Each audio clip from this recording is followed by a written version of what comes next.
Hello नमस्कार, मैं doctor Rajneesh Kumar आप सभी का एक बार फिर से हार्दिक स्वागत करता हूं और ये उम्मीद करता हूं कि आप लोग इस महामारी और विषम परिस्थिति में जहां भी होंगे सुरक्षित होंगे और अपने काम को करते हुए पढ़ाई जारी रख रहे होंगे।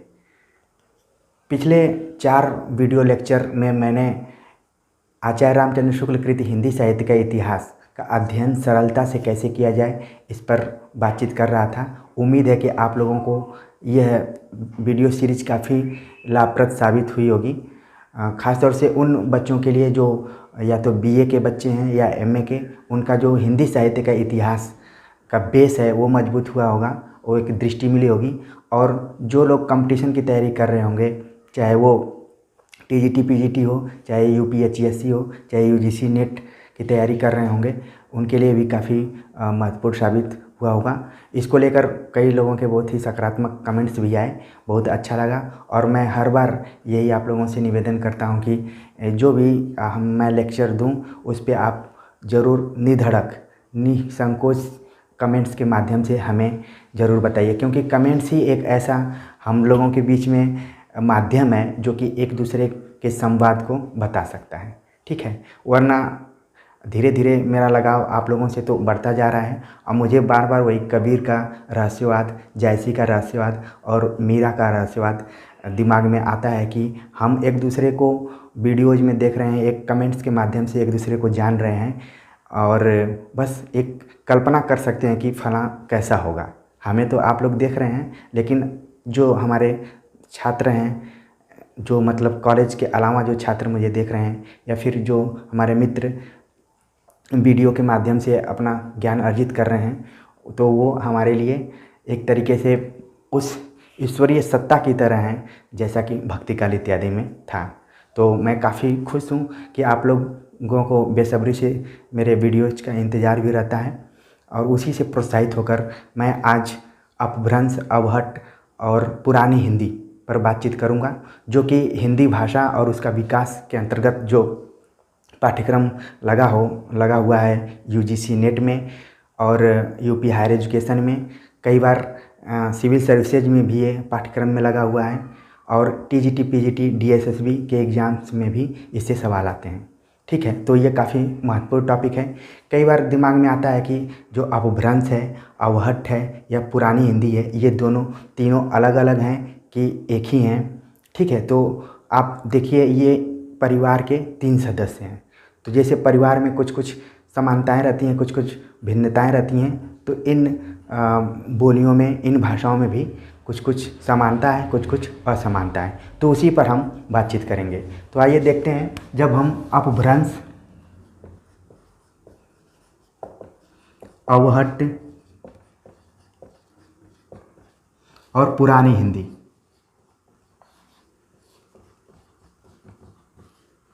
पर बात करते हैं, तो जो अपभ्रंश का समय है, ये समय जो है ये 500 ईस्वी से 1000 ईस्वी के बीच में माना जाता है और अवहट्ट का जो समय है ये 900 ईस्वी से 1000 ईस्वी के बीच में है। ठीक है, और पुरानी हिंदी का 1100 ईस्वी से लेकर 1300 ईस्वी के बीच में है। कई बार इसे सती में भी लिखा जाता है, जैसा कि आप जानते हैं कि जो सती है वो एक साल आगे, मतलब एक अंक आगे चलती है। जैसे 500 है तो उसको हम 6ठी शताब्दी बोलेंगे, 700 है तो इसे 8वीं शताब्दी बोलेंगे, 900 है तो इसे 10वीं शताब्दी बोलेंगे। जैसे इस समय 2021 चल रहा है तो इसको 2000 जो सन चल रहा है तो इसको हम 21वीं शताब्दी बोलते हैं। कई बार आपने लोगों के मुंह से सुना होगा कि हम 21वीं शताब्दी के युग में जी रहे हैं। ठीक है, तो उसी से कई बार एग्जाम में ये सती में भी पूछा जाता है, तो आप इस चीज़ को ध्यान में रखिएगा। जब हम अपभ्रंश की बात करते हैं तो कहा जाता है कि अपभ्रंश जो है मध्यकालीन आर्य भाषा और आधुनिक भारतीय आर्य भाषा, इन दोनों के बीच जोड़ने का काम करती है, मतलब कि पुल का काम करती है। वहीं अवहट्ट की बात करें तो यह अपभ्रंश और पुरानी हिंदी, अपभ्रंश और पुरानी हिंदी को जोड़ने का काम करती है अवहट्ट। और जो अपभ्रंश है ये मध्यकालीन भारतीय आर्य भाषा को आधुनिक आर्य भाषा के साथ जोड़ती है।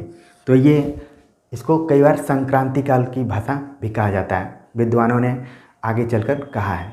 तो अभी हम विस्तृत रूप से अपभ्रंश पर बातचीत करेंगे, फिर अवहट्ट पे करेंगे, फिर पुरानी हिंदी पर करेंगे, और एक एक बिंदु पर हम ध्यान रखेंगे कि अपभ्रंश किन किन विशेषताओं के लिए जाना जाता है, अवहट्ट क्यों जाना जाता है, और पुरानी हिंदी, या इन दोनों में आपसी क्या संबंध है, क्या अंतर है।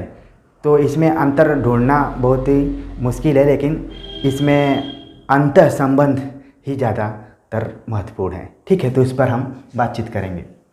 तो आइए हम देखते हैं कि अपभ्रंश का जो समय है वो तो आप लोगों को क्लियर हो गया होगा कि 500 ईस्वी से लेकर 1000 ईस्वी के बीच का जो समय था, और उस समय जो भाषा बोली जा रही थी वो अपभ्रंश थी। इसके पहले जो भाषा थी वो प्राकृत, उसके पहले पाली और उसके पहले संस्कृत। ठीक है, तो एक सीरीज है बाद में जिसका विकास हिंदी में दिखाई पड़ता है। ठीक है, तो अपभ्रंश के नाम को लेकर अलग अलग विद्वानों ने अलग अलग नाम दिया है। कई लोगों ने इसको कहा अवहंस, कई लोगों ने कहा अवहत, ठीक, कोई बोला देसी भाषा, कोई ग्रामीण भाषा, कोई इसे बोला आभीर, कोई आभीरोक्ति। तो इतने शब्दों से इसके नाम को जाना जाता है। तो कई बार अवहंस पूछ दे, अवहत पूछ दे, देशी भाषा पूछ दे, तो ग्रामीण भाषा पूछ दे, आभीरोक्ति पूछ दे, तो ये आपके दिमाग में आना चाहिए कि ये सारी बातें अपभ्रंश के बारे में कही जा रही हैं। तो ये तो इसके नाम को लेकर था। अब इसके अर्थ को लेकर कई विद्वानों ने विचार किया कि अपभ्रंश का अर्थ क्या है। अब शाब्दिक रूप में देखेंगे तो ये दो चीज़ों से बना है, अप और भ्रंश।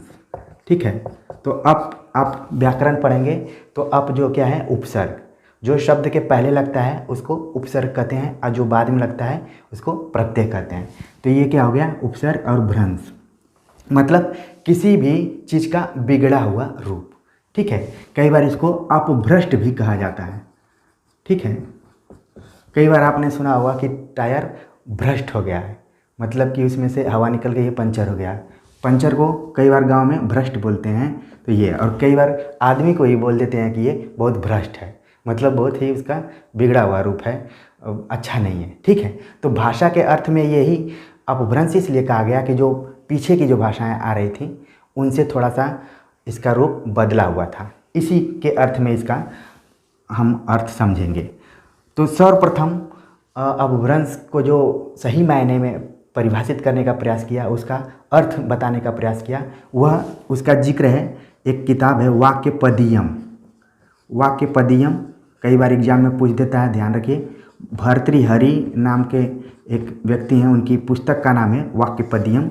इसमें जिक्र किया गया है कि एक ब्याडी नाम का व्यक्ति, ब्याडी, इन्होंने माना कि जो संस्कृत के मानक शब्द हैं, संस्कृत के मानक शब्दों के संस्कारच्युत, अशुद्ध और भ्रष्ट रूप को ही अपभ्रंश कहा जाता है। ठीक है, 3 चीज़ों पर उन्होंने दिया। संस्कृत के जो मानक शब्द हैं उनके संस्कार से च्युत, मतलब कि अलग, ठीक, और अशुद्ध और भ्रष्ट जो भाषा है वही है अपभ्रंश। ब्याडी की एक किताब है, उसका नाम है लक्ष्य श्लोकात्मक संग्रह, जो कि इस समय मौजूद नहीं है। उस किताब में इसका जिक्र किया गया था। बाद में भर्तृहरि ने वाक्यपदीयम में इसका उल्लेख किया है। तो ये कि इसका अर्थ आप लोगों को क्लियर हो गया होगा कि अपभ्रंश का अर्थ क्या है, क्यों इसको अपभ्रंश कहा गया। ठीक है, अब हम देखते हैं कि इसका जो प्रामाणिक अर्थ, प्रामाणिक प्रयोग कहाँ हुआ और सबसे प्राचीन प्रयोग कहाँ हुआ, और किन किन भाषाविदों ने इसका किस किस अर्थ में प्रयुक्त किया है। ठीक है, उसको समझेंगे।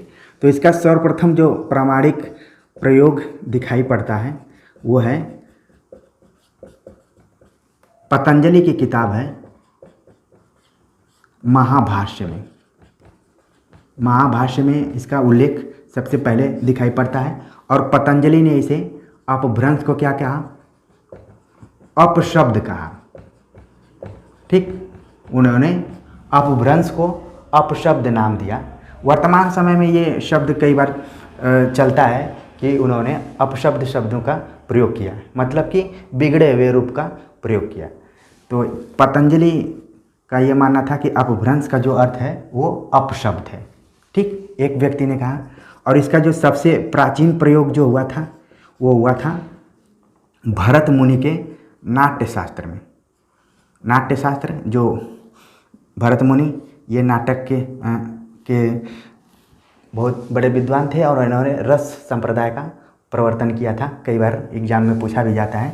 तो नाट्य शास्त्र में सबसे प्राचीन इसका प्रयोग मिलता है। और भरत मुनि ने अपभ्रंश को क्या कहा था? विभ्रष्ट भाषा। ठीक, विभ्रष्ट। तो ये हो गया। इसके बाद आचार्य रामचंद्र शुक्ल ने जिक्र किया है कि अपभ्रंश का सर्वप्रथम जो उल्लेख हुआ था वो धारसेन द्वितीय। जब मैं इतिहास पढ़ा रहा था तो उसमें मैंने बताया था कि धारसेन द्वितीय के शिलालेख में इसका उल्लेख सर्वप्रथम दिखाई पड़ता है। और उसमें लिखा गया है कि जो धारसेन द्वितीय थे, इनके पिताजी गुहासेन वो एक लेखक थे और 3 भाषाओं में लिखते थे, संस्कृत, प्राकृत और अपभ्रंश में। तो आचार्य रामचंद्र शुक्ल का मानना है कि ये इसका जो सर्वप्रथम उल्लेख हुआ है वो धारसेन द्वितीय के शिलालेख में हुआ है। इसके अलावा भोलानाथ तिवारी और उदय नारायण तिवारी इन लोगों ने भी विचार किया और बताया कि चंड नामक एक कवि था, उसके रचना प्राकृत लक्षण में सर्वप्रथम अपभ्रंश का प्रयोग किया गया है। ठीक है, तो ये भोलानाथ तिवारी और उदय नारायण तिवारी इन दोनों का मानना है कि चंड ने प्राकृत पेंगलम में अपभ्रंश का प्रयोग किया था। तो अभी तक हम अपभ्रंश का प्रयोग कहाँ कहाँ हुआ था और किन किन अर्थों में हुआ था उस पर बातचीत कर रहे हैं। उम्मीद है कि ये आप लोगों को समझ में आ रहा होगा और धैर्य बनाकर पूरा इसे देखने की कोशिश कीजिए। और जहाँ पर आपको लगे कि नोट करने की ज़रूरत है तो आप नोट कर सकते हैं। फिर आगे देखते हैं आचार्य दंडी। आचार्य दंडी ने, दंडी का नाम आपने सुना होगा, ठीक है। ये इन्होंने अलंकार पर एक परिभाषा भी थी, काव्य शोभा करान धर्मान अलंकार प्रचक्षते, कि काव्य अलंकार किसे कहते हैं, तो उन्होंने इसकी परिभाषा दी थी। उन्होंने भी अपभ्रंश पर विचार करते हुए कहा कि जो अपभ्रंश है, ठीक है, ये इसको आभीर नाम दिया। बहुत बार ये एग्जाम में पूछा जाता है कि आभीर अपभ्रंश को किसने कहा है, तो उसका आंसर होगा दंडी ने कहा है। ठीक, इसके बाद किशोरी दास वाजपेयी। किशोरी दास वाजपेयी ने अपने हिंदी शब्दानुशासन नामक पुस्तक में अपभ्रंश को अड़ नाम से, अड़ भाषा कही है, क्योंकि अपभ्रंश में अड़ की प्रधानता थी, न नहीं मिलता था। जब हम इसके व्याकरणिक विशेषताओं पर बातचीत करेंगे तो न ध्वनि नहीं मिलती थी लेकिन अड़ मिलती थी। तो ये भी जब एग्जाम में पूछा जाए तो आपके दिमाग में तुरंत आना चाहिए कि अड़ जो ध्वनियाँ ज़्यादातर मिलती हैं वो अपभ्रंश में मिलती हैं, तो ये अपभ्रंश इसका उत्तर हो सकता है। ठीक है, इसके बाद हरदेव बहारी ने माना कि जो अपभ्रंश का 7वीं से लेकर 11वीं शती का जो समय था, ये क्या था, स्वर्ण काल का समय था। अपभ्रंश के मामले में हर समय का एक स्वर्ण काल होता है, तो अपभ्रंश के मामले में ये था। सुनीति कुमार चटर्जी और धीरेन्द्रनाथ वर्मा, इन लोगों का मानना था कि जो अपभ्रंश का समय है वो 6वीं से लेके 11वीं शताब्दी तक ही माना जाइए। ठीक है, कई बार ये प्रश्न पूछा जाता है। और ध्यान रहे कि जो सुनीति कुमार चटर्जी हैं, ये एक पुरुष का नाम है। कई बार बच्चे एग्जाम में सुनीति को काटकर सुनीता लिख देते हैं, उनको लगता है कि सुनीति नाम का तो कोई होगा नहीं, ये मिस प्रिंट हो गया होगा। तो सुनीति कुमार चटर्जी, जिन्होंने कि भारतीय आर्य भाषाओं पर काफ़ी काम किया है, उन्होंने भी अपभ्रंश पर विचार करते हुए इसे 6वीं शताब्दी से लेकर 11वीं शताब्दी के बीच में इसका समय माना। और ये माना कि इसी से आर्य भाषा, जो आधुनिक आर्य भाषा है, उसका विकास हुआ है। ठीक है, तो इसको ध्यान में रखने की ज़रूरत है। अब हम बातचीत करेंगे कि अपभ्रंश के कितने भेद किए गए हैं, क्योंकि अपभ्रंश जो है इसके कई विद्वानों ने भेद किए हैं, जो कि कई बार परीक्षाओं में पूछा जाता है। तो अपभ्रंश का जो सर्वप्रथम भेद किया उन्होंने नामी साधु नाम करके एक विद्वान थे, जिन्होंने कि इसके 3 भेद किए। अब 3 भेद कौन कौन से किए? पहला उपनागर। कई बार एग्जाम में पूछा जाता है कि नामी साधु के अनुसार जो अपभ्रंश का भेद हुआ है कितने भागों में है। ऑब्जेक्टिव सवाल आते हैं एग्जाम में तो इसी तरीके से पूछ लिया जाता है। जैसे पूछ देगा कि भारतीय आर्य भाषा कितने भागों में बटी है, या फिर प्राकृत के कितने भेद हैं, या फिर पाली के कितने भेद हैं, ठीक है। और कई बार अलग अलग नाम भी पूछ लेता है। वैसे ही अपभ्रंश के अलग अलग भेद किए गए हैं और अलग अलग विद्वानों के माध्यम से, तो उनको भी जानना आप लोगों को जरूरी है, ठीक है। तो नामी साधु ने अपभ्रंश को 3 भागों में बांटा। पहला उपनागर, दूसरा आभीर, तीसरा ग्राम्य। तो ये नामी साधु के अनुसार था। इसके बाद सबसे जो महत्वपूर्ण भाषाविद हैं जो अपभ्रंश पर अध्ययन किया है, उनका नाम है मार्कंडेय। मार्कंडेय ने भी अपभ्रंश के 3 भेद किए। पहला उन्होंने कहा कि नागर, दूसरा उपनागर और तीसरा ब्राचड़। जब हम प्राकृत पढ़ा रहे थे तो ये ब्राचड़ शब्द उस समय आया हुआ था, ठीक है। तो आप लोगों को तुरंत दिमाग में आ जाना चाहिए। नागर, उपनागर और ब्राचड़ ये क्या है? तो इसको सामान्य अगर अर्थ में हम समझे तो नागर का मतलब होता है ऐसी बोली जो गुजरात में बोली जाती है। अब जब भी नागर शब्द का यूज किया जाए तो तुरंत आपके दिमाग में आना चाहिए कि ये गुजराती बोली के संदर्भ में है। उपनागर ये राजस्थानी बोली के संदर्भ में, और जो ब्राचड़ है ये पंजाबी, ठीक है। इसके भेद किए गए मार्कंडेय के अनुसार 3 हैं। इसके बाद आधुनिक काल के जो एकदम चर्चित आलोचक रहे डॉक्टर नामवर सिंह, उन्होंने अपभ्रंश का भी भेद किया है। कुल उनके अनुसार अपभ्रंश के 2 भेद हैं, ठीक है। नामवर सिंह के अनुसार अपभ्रंश के 2 भेद हैं, और ये परीक्षा में सवाल कई बार आता है। और एक बार तो हरियाणा लोक सेवा आयोग की परीक्षा में ये सवाल आया भी था, जिसका एग्ज़ाम मैं भी देने गया था, ठीक है। तो उसमें पूछा गया था कि नामवर सिंह के अनुसार अपभ्रंश के कुल कितने भेद हैं। तो इसके पहले मैंने बताया कि जो 2 विद्वानों का था 3-3 भेद किए थे, लेकिन नामवर सिंह ने 2 भेद किया। पहला भेद है उनका पूर्वी, बहुत सामान्य है, और पश्चिमी। तो इसमें एक भी याद रखेंगे और एक उसका विलोम है। पूर्वी है तो उसका विलोम क्या हो गया? पश्चिमी, ठीक है। तो आपको आसानी से ये याद हो जाएगा। तो ये मुख्य रूप से जो विद्वान थे अपभ्रंश का उन्होंने भेद किया। अब देखा जाए कि जो अपभ्रंश की विशेषताएं कौन कौन सी हैं। विशेषताओं पर अगर बातचीत करें तो पहला है कि अपभ्रंश जो है उकार बहुला है, ठीक। मतलब कि जितने भी शब्द लिखे जाते हैं सबके अंत में उ या इस तरीके का वर्ण आता है, तो उकार बहुला है। दूसरा है कि यह वियोगात्मक है। आपको जब मैं संस्कृत, पाली, प्राकृत के बारे में बता रहा था तो मैंने बताया कि जो संस्कृत है वो क्या है? संयोगात्मक है, मतलब कि उसमें विभक्ति लगा हुआ है। लेकिन जब हम वियोगात्मक कहते हैं तो वो विभक्ति रहित होता है। आपने पढ़ा होगा कि 7 तरीके की विभक्तियाँ होती हैं। तो वियोगात्मक में विभक्तियों के स्थान पर परसर्ग का प्रयोग हो जाता है, जैसे काकी के, नानी ने, के लिए, इस तरीके जो कारक हैं और परसर्ग हैं। बाद में हिंदी में वो प्रचलित होने लगे थे। इसी तरीके से तो भाषा का धीरे धीरे विकास होता है। अब यहाँ पर विभक्ति धीरे धीरे खत्म हो गई थी, अब परसर्गों का प्रयोग होने लगा था, इसीलिए इसको वियोगात्मक भाषा कहा जाने लगा। कई बार सवाल पूछा जाता है कि अपभ्रंश का जो नेचर है, इसका स्वभाव है, वो किस तरीके का है। तो आपका उत्तर होगा कि वो वियोगात्मक है। इसी तरीके से हिंदी का भी पूछ लिया जाता है कि हिंदी संयोगात्मक है कि वियोगात्मक है। तो आपका उत्तर होगा वियोगात्मक है, क्योंकि उसने अपभ्रंश से बहुत सारी चीज़ें लिया हुआ है, उसमें विभक्ति का प्रयोग नहीं होता है। तीसरा इसमें है कि जो वचन है ये 2 हैं और लिंग भी इसमें 2 हैं।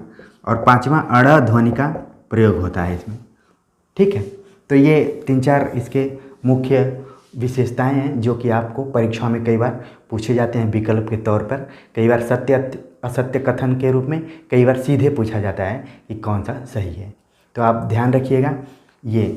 अब आपको संयोगात्मक और वियोगात्मक दोनों चीज़ें भी समझ में आ गई होंगी। ठीक, तो इस तरीके से मोटे तौर पर हमने अपभ्रंश पर विचार कर लिया कि उसका नामकरण कैसे कैसे हुआ, उसका सर्वप्रथम और प्राचीन रूप में कहाँ कहाँ अर्थ प्रयुक्त हुआ और उल्लेख हुआ है, और किन किन भाषाविदों ने उसके बारे में क्या क्या उसका अर्थ लगाया, फिर उसके कितने भेद किए गए हैं उस पर हमने बातचीत कर लिया, और साथ ही में विशेषताओं के बारे में भी हमने जान लिया। ठीक, तो मुख्य तौर पर एग्जाम में कई बार सवाल आ जाते हैं। अब हम देखते हैं अपभ्रंश के ही परिवार के दूसरे सदस्य के रूप में अवहट्ट को। अब ये अवहट्ट क्या है? कई बार हम जब पढ़ाई करते हैं तो हमको लगता है कि जो अपभ्रंश है और अवहट्ट है ये दोनों एक ही होगा, इनमें कोई अंतर नहीं होगा। ठीक है, कई बार जो आदिकाल की रचनाएं आती हैं तो अपने मन के अनुसार ही लिख देते हैं कि इसकी भाषा अपभ्रंश है या अवहट्ट है। तो थोड़ा सा हम देखेंगे कि इसमें क्या अंतर है या फिर कोई अंतर संबंध है। ठीक है, तो अवहट्ट नाम से ही थोड़ा सा डिफरेंट तरीके से लग रहा है। इसका जो समय है ये 900 ईस्वी से लेकर 1000 ईस्वी के बीच में इसका समय माना जाता है। और भोलानाथ तिवारी के अनुसार अपभ्रंश और अवहट्ट दोनों एक ही हैं। उनको कन्फ्यूज मतलब उनका ये मानना है कि अपभ्रंश और अवहट्ट दोनों अलग अलग न होकर एक हैं। ये क्या है? भोलानाथ तिवारी के अनुसार, जिन्होंने हिंदी भाषा नाम से किताब भी लिखा है, उसमें इसका जिक्र मिलता है। ठीक है, और हम देखते हैं कि जो अवहट्ट है इसका सर्वप्रथम प्रयोग कहाँ हुआ? सर्वप्रथम प्रयोग इसका हुआ था वर्ण रत्नाकर। आप लोगों को याद आ गया होगा ये किसकी रचना है? इसके लेखक हैं ज्योतिश्वर ठाकुर। ठीक, इसमें सर्वप्रथम अवहट्ट का प्रयोग दिखाई पड़ता है। इसके अलावा दूसरी रचना का नाम है संदेश रासक, जिसके रचनाकार हैं, आप लोग जब आदिकाल पढ़े होंगे तो एकदम से इसको याद कर लिए होंगे कि जितने भी रासक ग्रंथ हैं उनके रचनाकारों का नाम आपको पता होना चाहिए। उसमें से संदेश रासक जो है उसके लेखक हैं अब्दुर रहमान। ठीक, संदेश रासक एक ऐसा ग्रंथ है जो कि धर्म से अलग है, धर्मेतर ग्रंथ इसको कहा जाता है। और अब्दुर रहमान हिंदी साहित्य में पहले ऐसे मुस्लिम लेखक हैं जो कि देशी भाषा में प्रयोग करते हैं। ठीक है, तो संदेश रासक भी अवहट्ट में लिखा गया। सबसे महत्वपूर्ण जो रचना आती है वो है कीर्तिलता। आप तुरंत दिमाग में आ गया होगा कि ये विद्यापति की रचना है। कीर्तिलता भी अवहट्ट में है और इसको कहानी भी कहा जाता है। ठीक है, और कीर्तिलता में विद्यापति ने एक 2 लाइन का उसमें पंक्ति भी लिखा है कि देसिल बाना सब जन मिठा ते तैसन जम पहो अवहट्टा। ठीक है, तो अवहट्ट शब्द का उल्लेख आपको कीर्तिलता में और संदेश रासक और वर्ण रत्नाकर में दिखाई पड़ जाता है। तब धीरे धीरे डिफरेंस होने लगा कि क्या अपभ्रंश से अलग है अवहट्ट या दोनों एक ही है। तो जो भाषाविद हैं कई लोग इसको एक मानते हैं, कई लोग थोड़ा सा इसको अलग मानते हैं। ठीक है, तो इस चीज़ को ध्यान में रखने की ज़रूरत है। अब देखा जाए तो अपभ्रंश की विशेषताएं लगभग अवहट्ट में भी पाई जाती हैं। अभी हम बातचीत करेंगे कि अपभ्रंश, अवहट्ट और पुरानी हिंदी में आपस में क्या संबंध है, उस पर बातचीत करेंगे। ठीक है, तो ये अवहट्ट का रहा। कई बार एग्जाम में आ जाता है सवाल कि कौन कौन सी रचनाएं अवहट्ट में लिखी गई हैं, तो ख़ासतौर से इन रचनाओं को आप ध्यान में रख सकते हैं। अब हम पुरानी हिंदी पर बातचीत करें। पुरानी हिंदी क्या है? अभी तक तो हम हिंदी के बारे में जान रहे थे, लेकिन ये पुरानी हिंदी कई बार एग्जाम में आता है। ठीक है, जैसे कि नई कविता है, नई कहानी है। पुरानी कविता पुरानी कहानी नहीं है, बल्कि पुरानी हिंदी एक बाद में अवहट्ट के बाद की जो भाषा प्रचलित हो रही थी साहित्य में, उसके लिए प्रयुक्त किया जाने लगा। तो पुरानी हिंदी का सामान्य अर्थ ये कहा जाता है कि जो परवर्ती अपभ्रंश है, जो अपभ्रंश के बाद की भाषाएं हैं वो पुरानी हिंदी के अंतर्गत आती हैं। ठीक है, कई बार विकल्प में इस तरीके से सवाल पूछ लिया जाता है। इसका जो नामकरण किया, यही ज़्यादा सवाल आता है कि पुरानी हिंदी नाम किसने दिया था, तो उसका उत्तर है चंद्रधर शर्मा गुलेरी। ठीक, इन्होंने सर्वप्रथम जो 1100 से लेकर 1300 ईस्वी के बीच की जो भाषा थी उसको कहा पुरानी हिंदी। ठीक, चंद्रधर शर्मा गुलेरी और भी चीज़ों के लिए जाने जाते हैं। उसने कहा था नाम से एक कहानी लिखा था जो कि एक काव्यिक कृति के रूप में जानी जाती है। इसके अलावा उनके कई निबंध भी हैं। तो आप ध्यान रखिए कि उन्होंने भाषा विज्ञान में भी कुछ कुछ काम किया है, विचार किया है। तो जब भी पुरानी हिंदी का जिक्र होता है तो चंद्रधर शर्मा गुलेरी का नाम अपने आप आ जाता है। तो आप अपने दिमाग में रखिए, क्योंकि सर्वाधिक सवाल पूछा जाने वाला यही है कि पुरानी हिंदी नाम किसने दिया। बाद में ये पुरानी हिंदी जो नाथ सिद्ध साहित्य है उसके लिए भी प्रयुक्त होने लगी, और फिर जो दक्कनी हिंदी थी ये माना जाने लगा कि ये पुरानी हिंदी के अंतर्गत ही आती है, और धीरे धीरे इससे ही जाकर हिंदी का विकास होने लगा। तो मुख्य तौर पर आपने देखा कि जो अपभ्रंश है, अवहट्ठ है, पुरानी हिंदी, ये लगभग एक ही परिवार के 3 सदस्यों की तरह हैं, और इनमें धीरे धीरे विकसित रूप दिखाई पड़ता है जो कि आगे चलकर हिंदी में बदल गया। अब हम इसके थोड़ा सा अंतः संबंध पर बात कर लेंगे। अंतर पे नहीं, अंतः संबंध, मतलब इनमें अंतर कोई खास नहीं है। कहीं भी एग्जाम में आपको अंतर नहीं पूछेगा बल्कि अंतः संबंध पूछेगा। वो क्या है? जो अंतः संबंध मैं बताऊंगा वो ध्वनिगत विशेषताओं के आधार पर, व्याकरणिक विशेषताओं के आधार पर और शब्दकोशीय विशेषताओं के आधार पर होंगे मुख्य रूप से, जो कि संक्षिप्त में ही मैं बताने का प्रयास करूंगा जितना कि आपको एग्जाम के लिए ज़रूरी हो। ठीक है, तो एक तरफ हम लिख देते हैं अपभ्रंश और दूसरी तरफ लिख देते हैं अवहट्ठ और तीसरी तरफ लिख देते हैं पुरानी हिंदी। ठीक, अगर ध्वनियों के हिसाब से देखा जाए, ध्वनि के हिसाब से, तो जो अपभ्रंश है इसमें कुल 10 स्वर है और 30 व्यंजन है। 10 स्वर हैं और 30 व्यंजन है। अवहट्ठ में भी सेम है और पुरानी हिंदी में भी इसी तरीके का है। आपको ध्यान में आ रहा होगा कि जब मैं पाली और प्राकृत पढ़ा रहा था तो पाली में कुल 8 स्वर थे और 33 व्यंजन थे, और प्राकृत में कुल 10 स्वर थे और 33 व्यंजन थे। लेकिन अपभ्रंश में आप देख रहे हैं कि 10 स्वर हैं और 33 व्यंजन हैं, और यही आपको अवहट्ठ में भी मिलेंगे और पुरानी हिंदी में भी मिलेंगे। कुछ जो 2 स्वर हैं, आई और औ, ये दोनों अपभ्रंश में नहीं मिलते हैं। ठीक, लेकिन अवहट्ठ में ये सब मिलते हैं। यही थोड़ा सा अंतर हो गया। अब मिलते हैं तो उदाहरण के लिए जैसे बैल शब्द का प्रयोग किया जा रहा है या फिर चौड़ा शब्द का प्रयोग किया जा रहा है। ये पुरानी हिंदी में आई और औ ज़्यादा मिलने लगते हैं। ठीक है, अपभ्रंश में तो पूरा अभाव है, लेकिन धीरे धीरे अवहट्ठ में मिलना शुरू हो जाते हैं और पुरानी हिंदी में कुछ ज़्यादा ही प्रयुक्त होने लगते हैं। ठीक, दूसरा जो ध्वनि है री में काफ़ी परिवर्तन दिखाई पड़ा है। जैसे री आपने संस्कृत में पढ़ा होगा, अ ई उ री इस तरीके से, तो री धीरे धीरे आके चेंज होने लगा था अपभ्रंश में। री में क्या चेंज हुआ? ये कई जगह अ के रूप में प्रयुक्त हो रही थी, कई जगह ई के रूप में प्रयुक्त हो रही थी, कई जगह उ के रूप में, कई जगह ए के रूप में। ठीक, जैसे मैंने लिखा कृष्ण तो ये हो जाता था कर्ण। जैसे मैंने लिख दिया गृह माने घर, और ये हो गया गे। मैंने लिख दिया ऋण तो ये हो जाता था ऋण। जैसे एक और उदाहरण मैं देना चाहूँगा, जैसे किसी का नाम ऋचा है तो कई बार इस तरीके से लिखा जाता है और अब कई बार इस तरीके से लिखा जाता है। ठीक है, जैसे कई लोगों का नाम है ऋतु, तो ऋतु इस तरीके से लिखा गया, बाद में वो इस तरीके से लिखा जाने लगा। ठीक। जैसे किसी का नाम रितिका है, तो आप देख रहे हैं कि कैसे कैसे वो बदल जा रहा है, रितिका।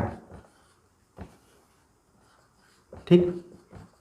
तो ये बदलने लगा, री के स्थान पे अब अ का प्रयोग होने लगा, ई का प्रयोग होने लगा, उ का प्रयोग होने लगा और ए का प्रयोग होने लगा।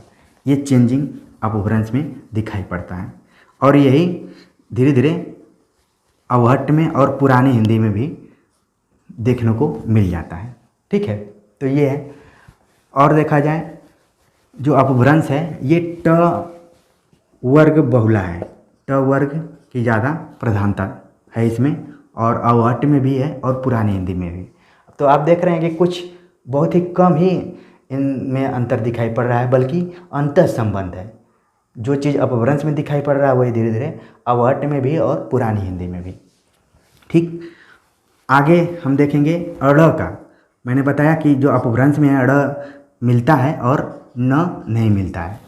ठीक। लेकिन अवहट्ट में इसी तरीके का है और पुरानी हिंदी में पूर्वी क्षेत्र में न मिलता है और पश्चिमी में ड़ मिलता है।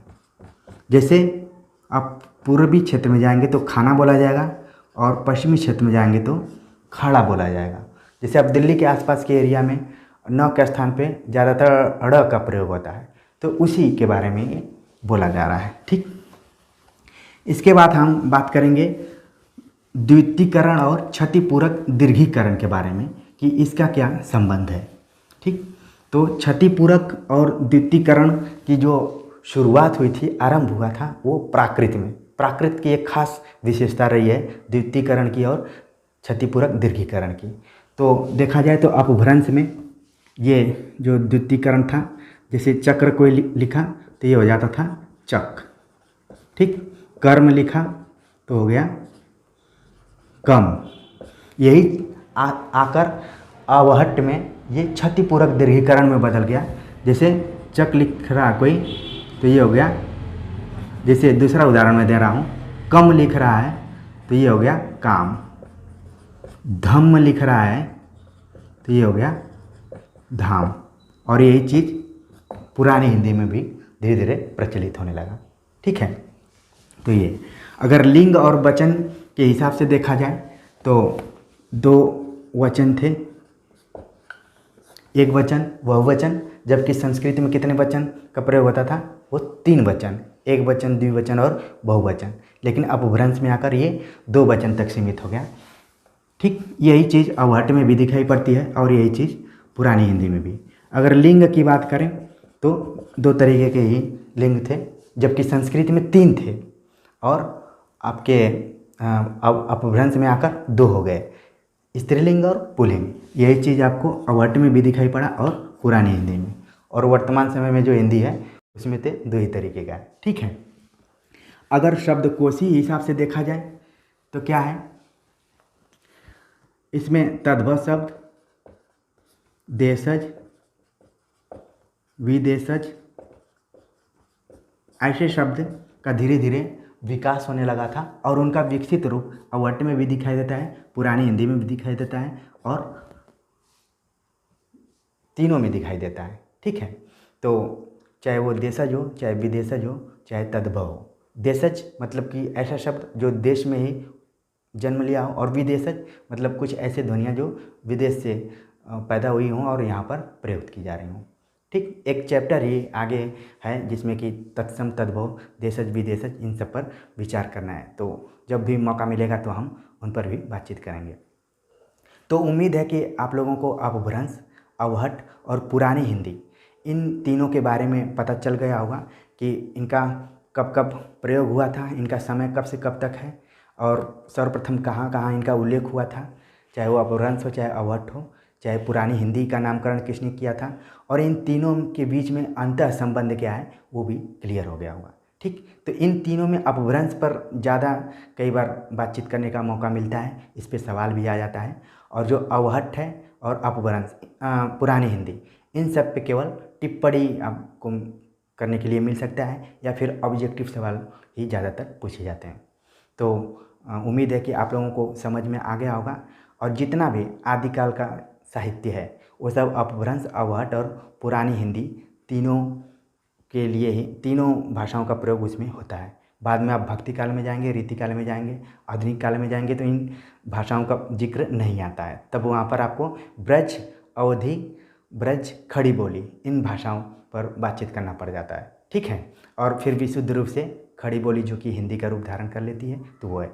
तो ये एक विकसित परंपरा में हमने अध्ययन किया कि अपभ्रंश, अवहट और पुरानी हिंदी तीनों में क्या संबंध है और तीनों के बारे में अलग अलग विचार किया। उम्मीद है कि आप लोगों को ये वीडियो पसंद आई होगी और हमें कमेंट्स करके ज़रूर बताएंगे कि जो भी चीज़ें मैंने बताई आप लोगों को एकदम समझ में आ गई। ठीक है, क्योंकि इसी से पता चलेगा कि जो चीज़ हम यहाँ पर सामने आकर डिलीवर करते हैं वो आप तक ठीक ठीक पहुँच जा रही है। कई बार इंटरव्यू इत्यादि में भी पूछ लिया जाता है कि अपभ्रंश, अवहट दोनों एक ही है कि अलग अलग है, पुरानी हिंदी क्या है, इनमें आपसी संबंध क्या है। तो इंटरव्यूअर के सामने स्टूडेंट्स या जो भी इंटरव्यू देने जाता है वो डरने लगता है कि कहीं कुछ गलत तो नहीं बोल दें।